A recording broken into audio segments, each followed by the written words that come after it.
Bacteriology and Nematology Department. That's located in Gainesville, Florida, which is in the northern part of the state. A little bit about myself. I've been keeping bees since I was 12 years old. I'm 44 now, so I've been keeping bees for over 3 decades, and it's just been an absolute pleasure of mine to be able to do throughout the years. I'm really excited about being able to join you. I'm sorry I'm not able to join you in person, but I really hope that this Zoom presentation will suffice. I know it's never quite as good as the real thing, but I'm hoping you guys will enjoy and get a lot out of this. The presentation that was chosen and discussed to give to you guys today is recognizing and addressing queen events. Now let me set the stage for you just a little bit. Here in the United States, there's an organization that monitors the loss rates of honeybee colonies. So just to give you a little bit of background, I was hired by the University of Florida in 2006. In fact, in August of 2006.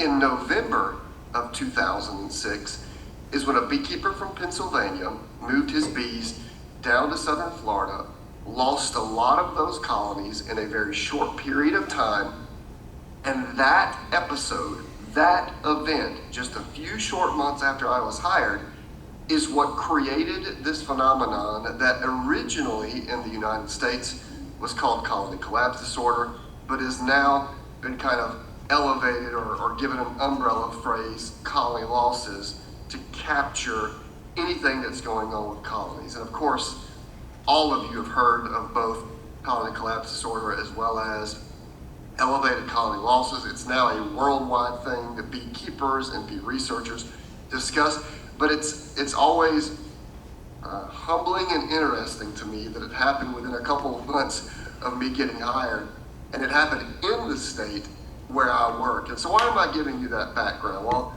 you know, it's been some time since that event. We now, around the world, have beekeepers, bee clubs, bee scientists, bee efforts that didn't exist in 2006.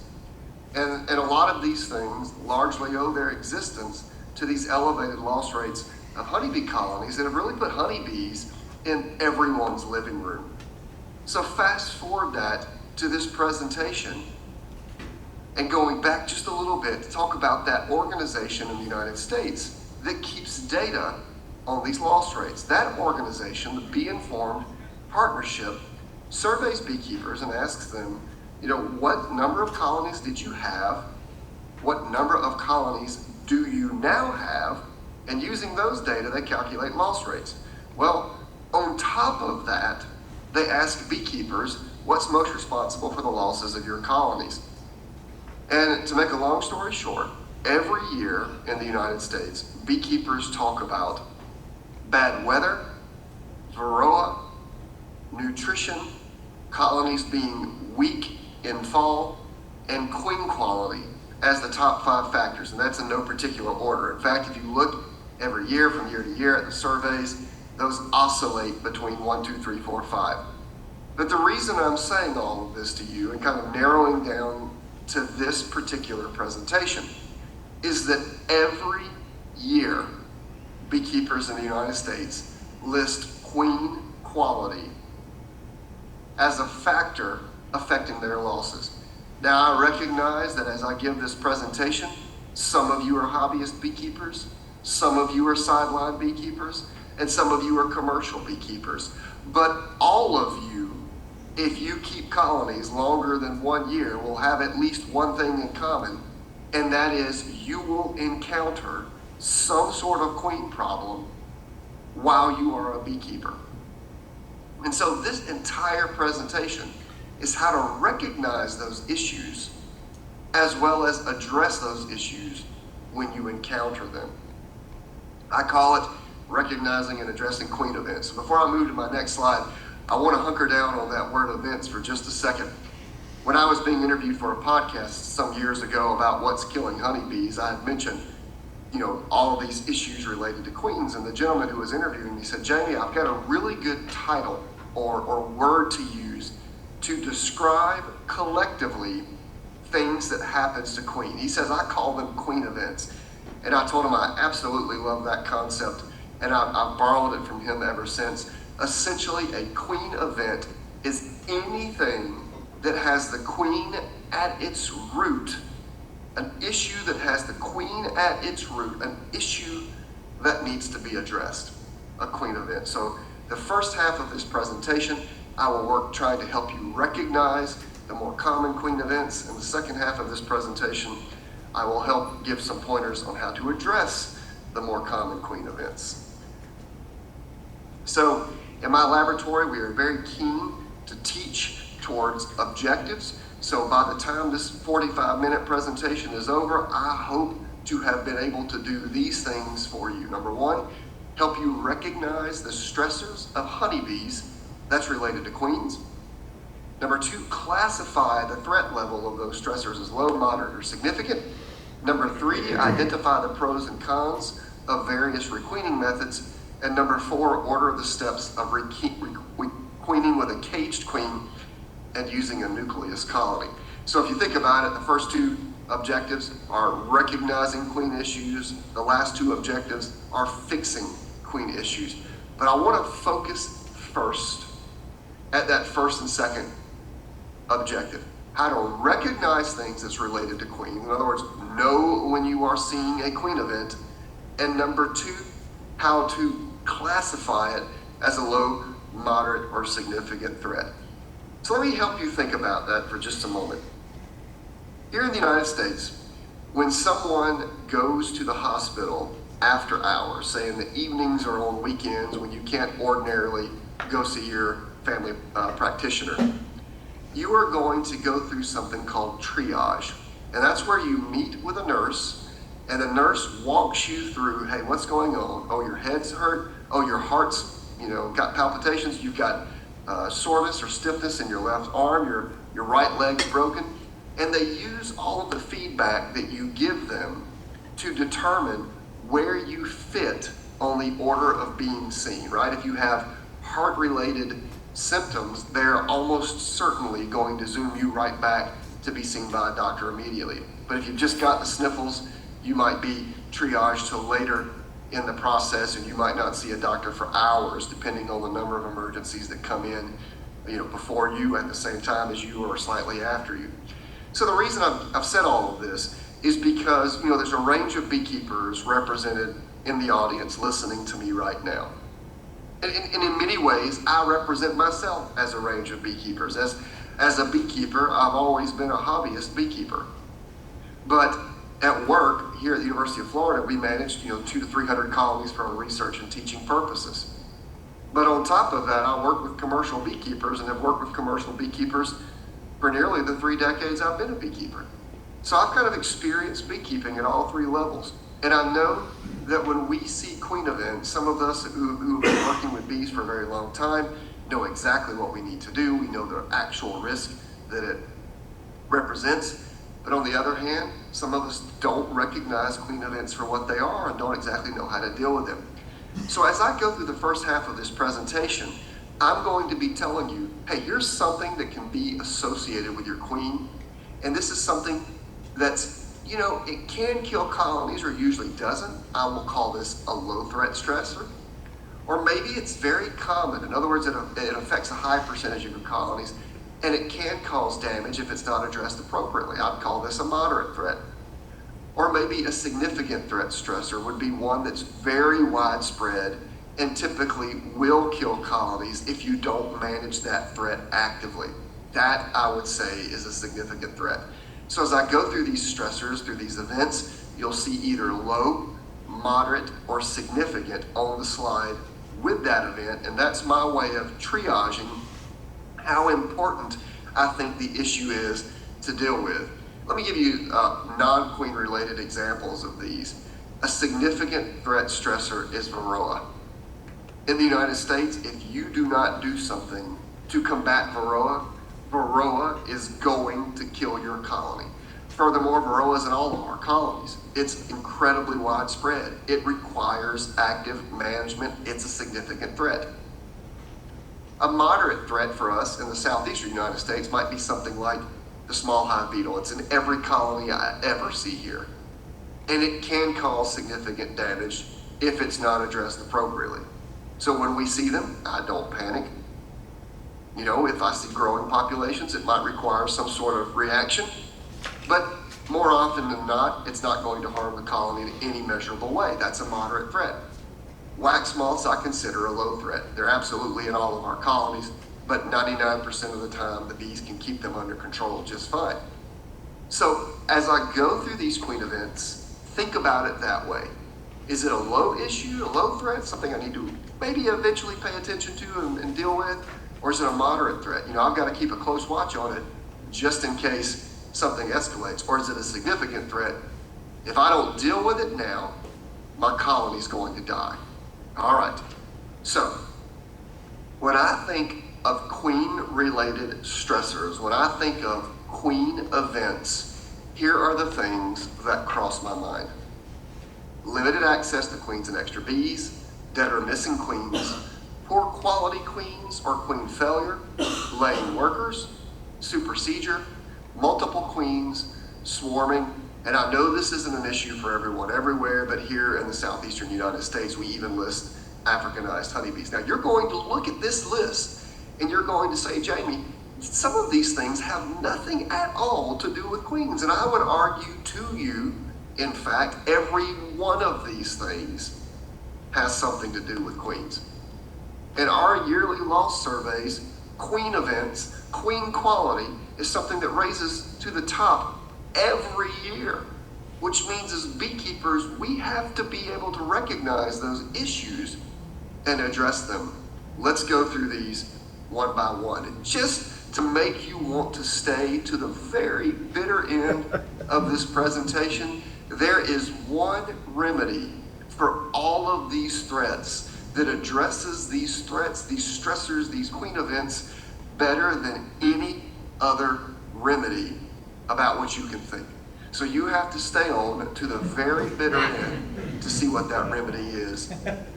And hopefully that will hook you in and keep you focused, even though I'm not standing in the room before you today, being able to give you this presentation.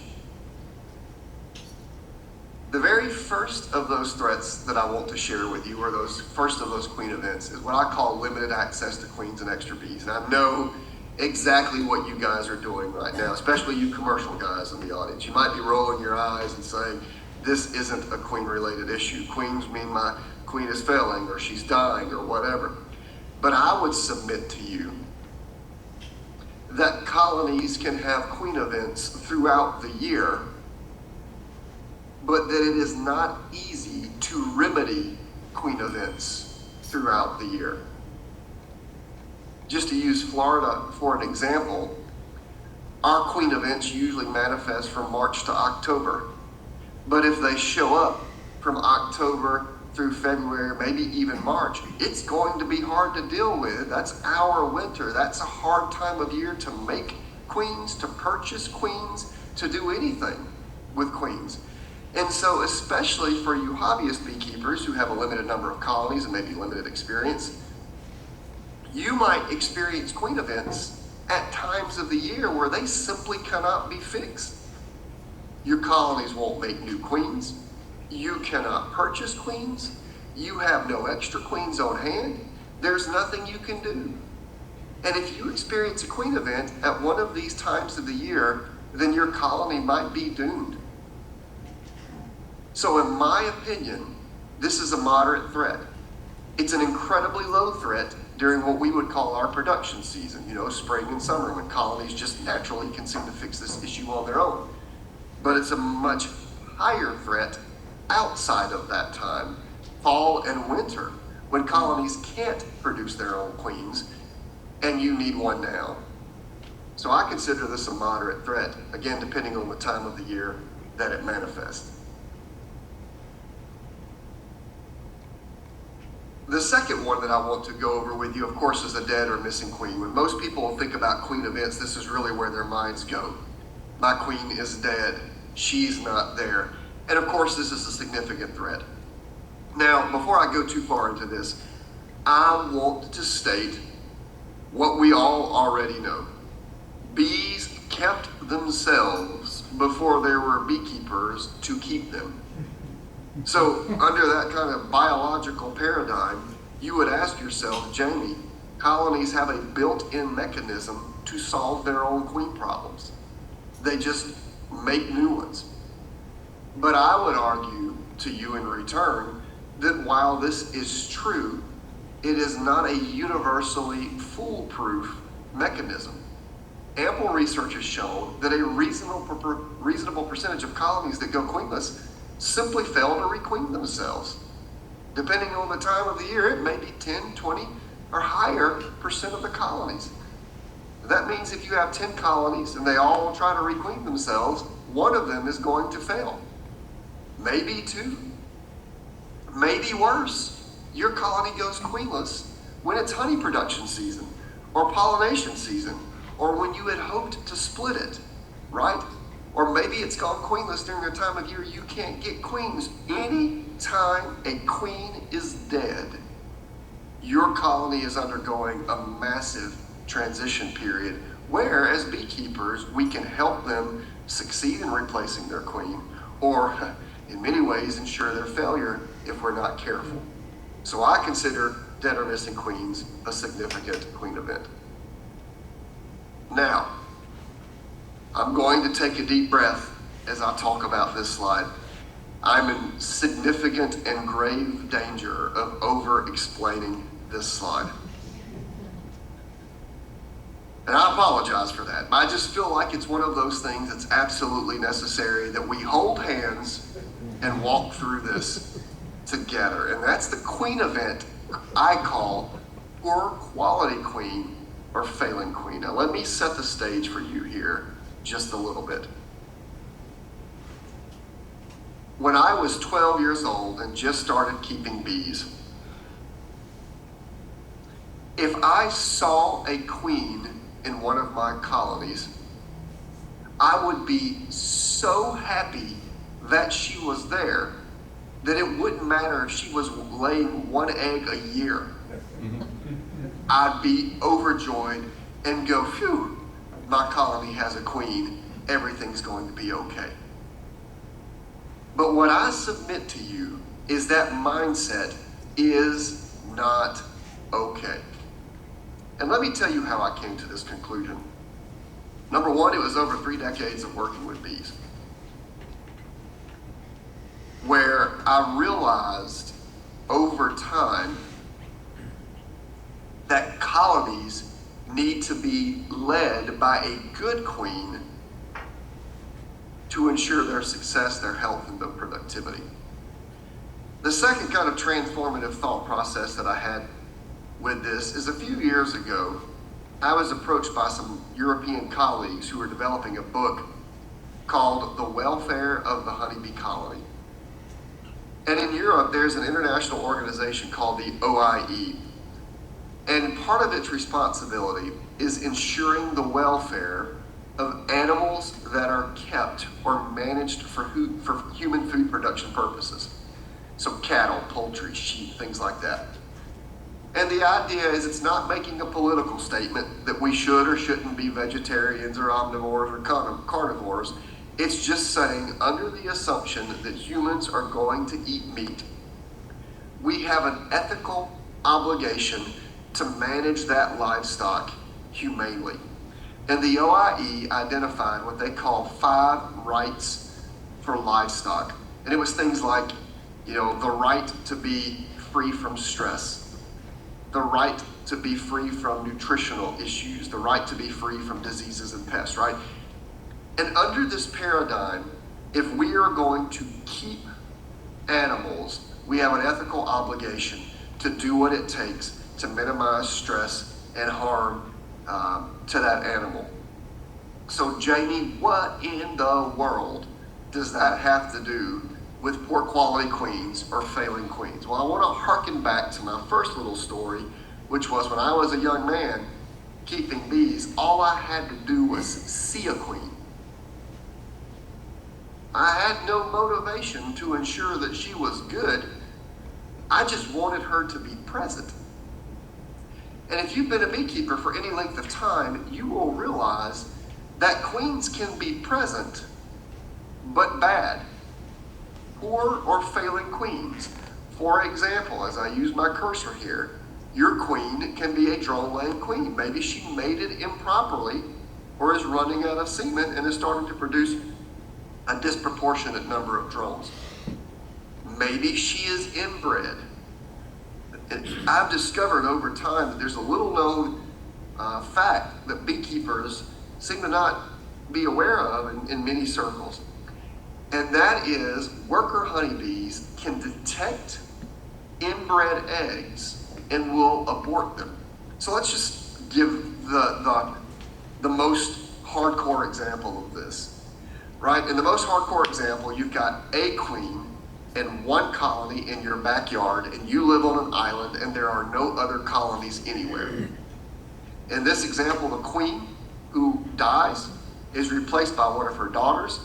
Her daughter now only has her brothers to mate with. Or think about it, a queen had produced drones, she died, she had produced workers or female offspring as well, so the queen died.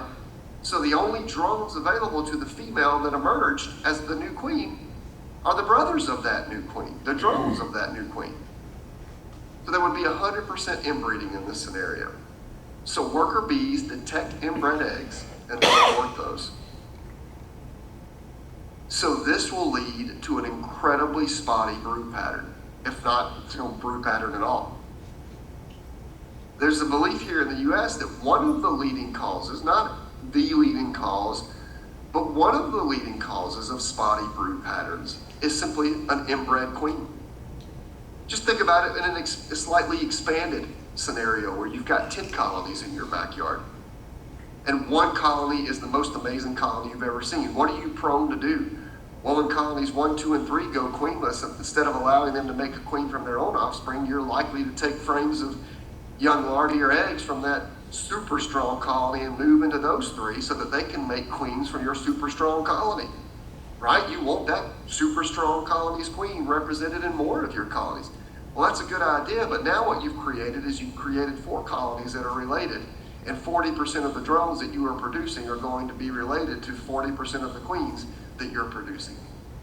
So it doesn't take long before you can create an inbred situation, and sometimes that manifests as spotty brood patterns.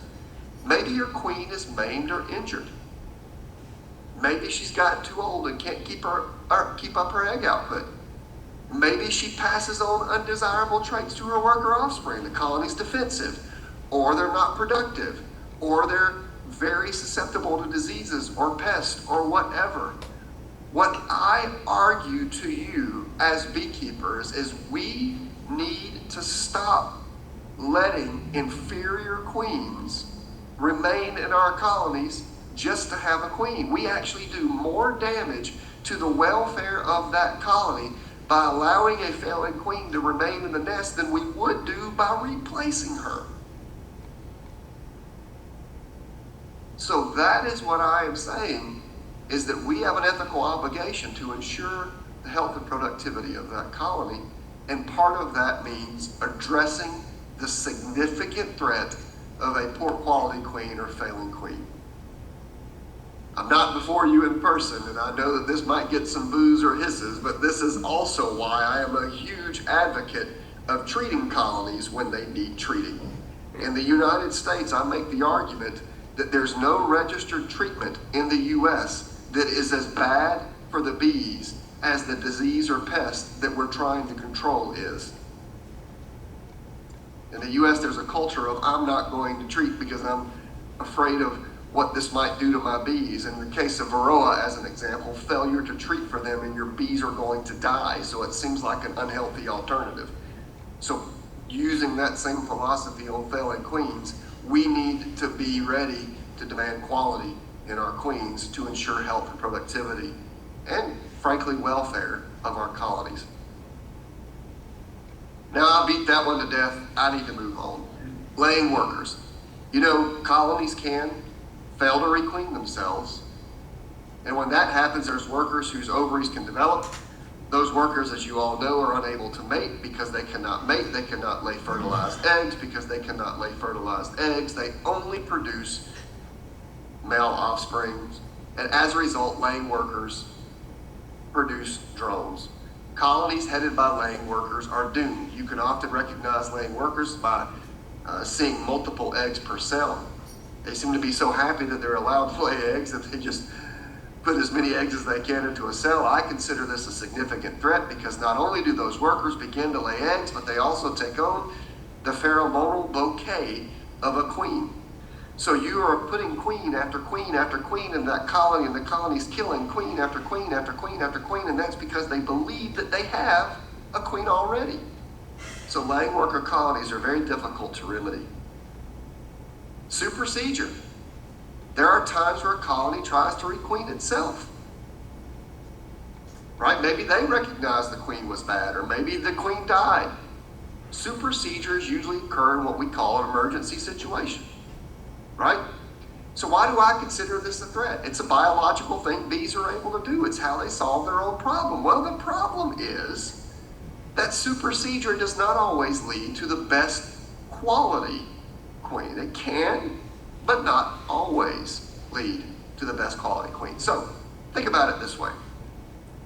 Let's say your queen was failing for some weeks before she finally died. Maybe she's laying a few eggs per day up until that point. Well, by the time she dies and the bees go to make a new queen, there might not be a lot of young female larvae from which to choose to make a queen. So they may be more prone to choose older female larvae that really, frankly, are a little bit too far down the road towards workers to become good queens. So you can get what we call pseudo queens, these inferior queens, larvae that were not treated like queens from the beginning that result in smaller queens and things like that. So supersedure, while biologically normal, is not a foolproof phenomenon. It can fail just on its own, and it can also lead to the production of inferior queens. Multiple queens. If you look very closely at this slide, you'll see that there are, in fact, 2 queens in this image. I did my PhD in South Africa, and when I was there, I did a lot of work with observation hives, and I routinely would find 2 queens in my observation hives. That's frankly the first I noticed it was in observation hives. I'd see a queen on one side of the hive, and then I'd go to the other side of the hive to do more research and see a queen over there. I'd be like, gosh, she got around to this end pretty quickly. So I'd go back to the first side and see her again, and go back to the second side and see her again, and then it would dawn on me that there's 2 queens. And I thought that this must just be an African bee thing, so when I came back home to the States, started doing observation hive work here, guess what? I saw it with regularity here as well. And in my own colonies, I began to see it with regularity, maybe 10 to 20% of the time, depending on the time of year. But the reason I consider this a low threat is because in every situation that I have ever seen a 2-queen colony, it always seems to remedy itself. In a week or 2, maybe 3, the colony's back down to 1 queen and doesn't see any the worse for it. I don't know what leads to 2-queen situations. My guess is the older queen is just naturally reducing in pheromone output, so the colony doesn't know she's there, so they make a new one. And whatever the case, it almost always remedies itself in a way that's not problematic. I just wanted to make you aware of this potential queen event because it is something about what you need to just know in the event you see it. Swarming. Now, I know at this moment, a lot of you are saying to me, at least in your heads, what in the world does swarming have to do with queens? Let me just speak some bee biology into existence in your presence. Honeybee colonies want to swarm. That's the way they reproduce. Honeybee colonies want to reproduce, boys and girls, as much as you want to reproduce. It is a strong drive in honeybees, and when honeybee colonies reproduce, they try to reproduce at a time of the year that maximizes their productivity. Think about it. That cluster of bees, the one you see hanging in the tree limb there, has to find a cavity, move into that cavity, collect and process enough nectar to make wax and store honey to survive winter that may be a few short months away. As a result of that, colonies swarm in the weeks leading up to the major nectar flow, as well as the first few weeks of the major nectar flow. That's when you get peak swarm production. Well, you know that in a swarm you lose 30 to 70% of your worker bees and you lose the queen. So the colony has to make a new queen. So I'm going to round everything up to the nearest week to make this easy to think about. When your colony swarms, they leave behind queen cells that are usually capped. So it takes roughly a week for that new queen to emerge. It takes her roughly 2 weeks to mate. When she lays an egg at the end of that, it takes 3 weeks for that egg to go through all of its developmental stages to get to an adult worker. If you are keeping up with the number of weeks I've said using your fingers or your toes, you will say 1 week to emerge, 2 weeks to mate, 3 weeks before that first egg becomes an adult worker. You're holding up 6 fingers. That means your colonies most want to swarm when you least need them to swarm. They swarm in the weeks leading up to the nectar flow, and it creates a queenless situation that will not remedy itself for 6 weeks. Your colony is unlikely to die when they swarm. That's why I consider this only a moderate threat. But you will lose honey production if they swarm. So make no mistake, swarming is a queen event that must be addressed. Now, I know that these particular bees are not an issue around the world, but I always include them as an example of how other stocks of bees can represent a queen event for you. Here in Florida, specifically in the southern part of our state, we have Africanized honeybee population. It composes a high percentage of the feral population of bees we have. These bees represent a significant queen event. Why? Because it's a queen that's causing all of your problems. She is an Africanized queen that mated with Africanized bee drones, and we know that these bees can become quite defensive. So it's a queen event because it's a queen that needs to be addressed, right? And with the case of Africanized bees, you can get excessive swarming, absconding, flightiness, etc., etc. So I know everyone who hears this presentation won't have this as an issue, but I put it in here to give an example of how a stock could be an issue or queen event that needs to be addressed. All right, so just as a quick reminder before we go into the last 10 or so minutes of this presentation, the queen events are limited access to queens or extra bees, dead or missing queens, poor queen quality or failing queens, laying workers, supersedure, multiple queens, swarming, or Africanized bees. What do we do about those? Well, the best way to deal with a queen event is to requeen your hive. Now, again, before a lot of you want to rush out and say, Jamie, I know how to do this, let me just share. There are some pointers in here that I think will benefit every type and every operational size of beekeeper represented in the room. So there's really 4 ways to deal with queen events. They all are under the umbrella requeen. The first of those is allow the colony to requeen itself. The second of those is to insert a right queen cell. The third is to introduce an adult queen. And the fourth is to requeen using a nuke.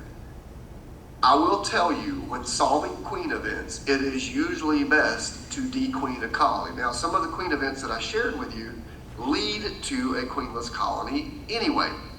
But there are many of those that I shared with you that don't. And so you have to be the one to dequeen the colony. So dequeening a colony, usually for a day or two before requeening it, is the best way to ensure the acceptance of the new queen. But most commercial beekeepers don't have time for that. They'll simply dequeen the colony and start the requeening process immediately. So let's look at the 4 ways to remedy queen events. Number 1, you can allow a colony to requeen itself. I've already said multiple times that honeybees have the innate ability to make new queens. This is not something we have to do for them. If they have a queen problem, we can dequeen the colony and it will simply requeen itself. But there are pros and cons associated with this method as well as the other methods I'm going to introduce. In this particular case, the worker bees are going to choose a female larva to use to become their queen. They can choose any female larva not older than about 2 days. Colonies will often try to rear more than one queen. It is certainly a free method in one sense that you don't have to purchase a queen to do this. There are drawbacks. Like in the swarm math I shared with you a few slides ago, it can take 3, 4, 5, 6, 7 weeks before that queen in that right queen cell emerges, mates, and becomes egg laying, and then her offspring emerge from their cells. So allowing a colony to requeen itself might be good after the major nectar flow, but might be terrible before the major nectar flow. Plus, it's not foolproof. It can fail. The queen may be eaten by a bird while she's flying. She may fail to mate with drones. You might have 2 weeks of terrible weather during the 2 weeks that she needs to mate. Lots of things can go wrong. So it's cheap, it's free, depending on how you define cheap or free, but it's not foolproof, right? Bees can choose inferior female larvae to use, making inferior queens. So one of the things that I do if I'm going to use this method is I will go through the colony and remove all queen cells except the largest 2. Generally speaking, the larger the cell, the more likely the queen is to be larger size and better quality when she emerges. So I like to remove every queen cell except the largest 1 or 2. If the colony has had no queen leading up to the queen event, then you can move in frames of eggs or young larvae from other really productive colonies into this colony, and then they can use those eggs or young larvae to make their new queen. If you see something like this, the requeening process is complete. You have a new queen that emerged from the tip of the cell, and she has gone and bitten holes in the sidewalls of all of these cells and stung her developing sisters to death. So this suggests to me that I now have a virgin queen running around in the nest, and I need to give her 2.5 weeks to mate and begin laying eggs. The second way to address queen events is like the first way, but rather than allowing colonies to start from scratch making a new queen, you can jumpstart them 1 or 2 weeks by giving them right queen cells. You might be able to buy right queen cells from a supplier, queen producer, or you might have queen cells that have been developed on frames in other colonies in your apiary. Queen cells, if you're purchasing, they're generally cheaper to purchase than adult queens, so it can be cheap. There are a few drawbacks though. Sometimes the workers from one colony won't accept the queen cells from another. In that case, a lot of equipment manufacturers make these cell protectors that you can slide over the queen cells, have these 2 prongs that push into the wax to provide protection for those cells while the queen is developing. But the standard drawbacks occur as in the first scenario. You've got to wait for her to emerge, you have to wait for her to mate, you have to wait for her to lay eggs, and it's not foolproof. So while it's a cheap option compared to purchasing queens, it still has a lot of drawbacks that you need to contend with at the end of the day. Probably the most popular way of addressing queen events is purchasing mated queens, right? There's a whole subcomponent of our industry that produces queens. Well, you can purchase virgin queens or mated queens. Virgin queens typically cost less, but it's a riskier purchase. They still have to be accepted, they have to mate successfully, and they have to start laying eggs. So a lot of beekeepers will default to purchasing mated queens, and these mated queens will come in queen cages of multiple different styles. Here in the US, we have these small wooden cages, these plastic cages, these larger wooden cages, but they're all built with the same premise in mind, which is that there's candy on one end, and as the bees from the hive eat through that candy, they're becoming accustomed to the queen through the screen mesh, so that by the time the queen is released, the workers have accepted her, and she becomes the reigning matriarch in the nest. This is good. You get a mated queen who, it jumpstarts the developmental process, it jumpstarts the mating process, now she can start laying instantly. The downside is it costs money, and the bees may release her, and she be killed, in which case you've just flushed your money down the toilet. So it's a good method, but not a foolproof method. Now, my favorite method, the one that I teased at the very beginning that addresses every issue, period, related to queen events, is requeening using a nuke. If every one of you will take your smartphones out right now and take a picture of this slide, or turn your camera on and point it at this code here. If you point your smartphone camera at this code, a yellow bar will come up. Click on that yellow bar. It takes you to a website where I have a document where I explain my entire process of doing what I'm about to tell you. So zoom into that QR code, click on the link, and you'll be led to a document that's going to show you everything I'm about to tell you. I have to tell you quickly, but you can go back to that document and spend some time reading it. It will show you the same pictures, the same schematic, the same everything. Let's get started. I love using nukes to requeen colonies. Nukes not only give colonies new queens, but they give them bees, brood, honey, and pollen. Using nukes to requeen a colony has always helped me address every laying worker issue I've had. If your colony swarms, you can instantly give them back bees, brood, and a queen. It's as if they didn't swarm at all. If you've got a failing queen, you have a queen on hand that you can requeen. If you are in the middle of winter and your colony goes queenless, you have a queen on hand in that nuke to solve that problem stat. So how do you requeen with a nuke? Well, I've developed this schematic for you that I hope is helpful.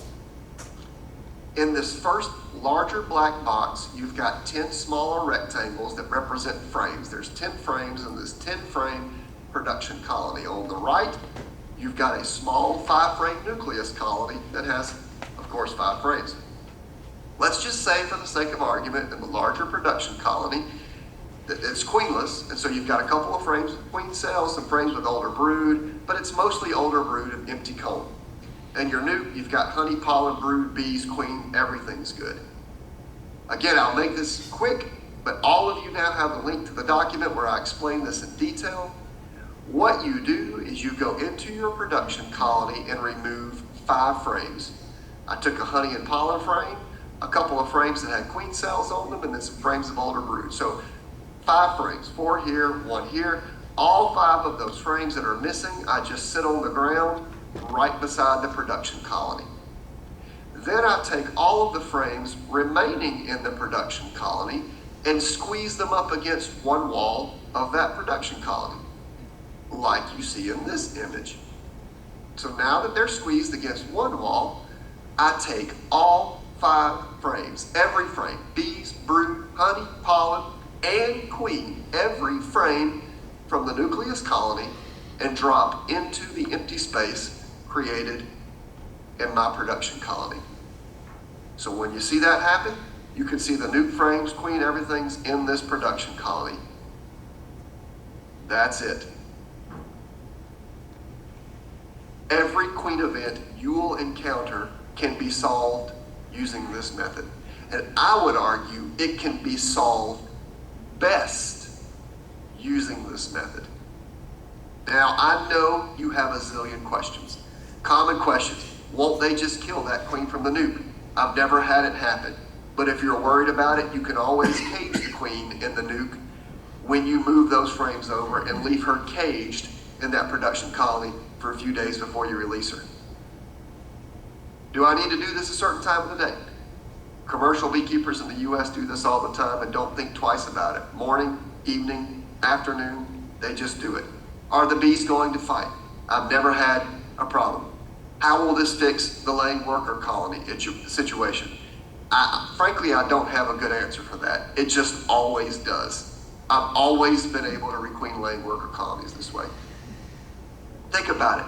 No matter what the issue is that was your queen event, you are over solving the problem by not just giving them a queen, but you're replacing bees and brood that the colony was losing in the first place by virtue of not having a queen or having a bad one. What do I do with the original 5 frames that came from that production colony? Remember, they're on the ground waiting for something to be done with them. Well, I move that assortment of 5 frames into the nuke. Basically, my motto is I let my nukes have the problem, not my production colonies. So now I walk the nuke through the requeening process, but that's okay because in every one of my apiaries, I have a few nukes on hand to solve my queen issues. Again, you can see all about this method and a lot more if you go to that document I just mentioned. If I've done my job during this lecture, I've helped you recognize some of the stressors that's related to queens. I've helped you know if they're low, moderate, or significant threats. I've identified for you some of the pros and cons of various requeening methods, and I've helped you be able to order the steps of requeening with a caged queen and using a nuke. Unfortunately, my time is up. I really regret not being able to be there with you in person, but I've done two things on this slide. I want you to take a picture of this slide. Number one, it's got my lab's website. Number two, it's got how you can follow my lab on Twitter, Instagram, and Facebook by going to @UF Honeybee Lab. Again, that's @UF Honeybee Lab. My team and I also have a podcast where we interview beekeepers and bee scientists from all around the world. It's called Two Bees in a Podcast.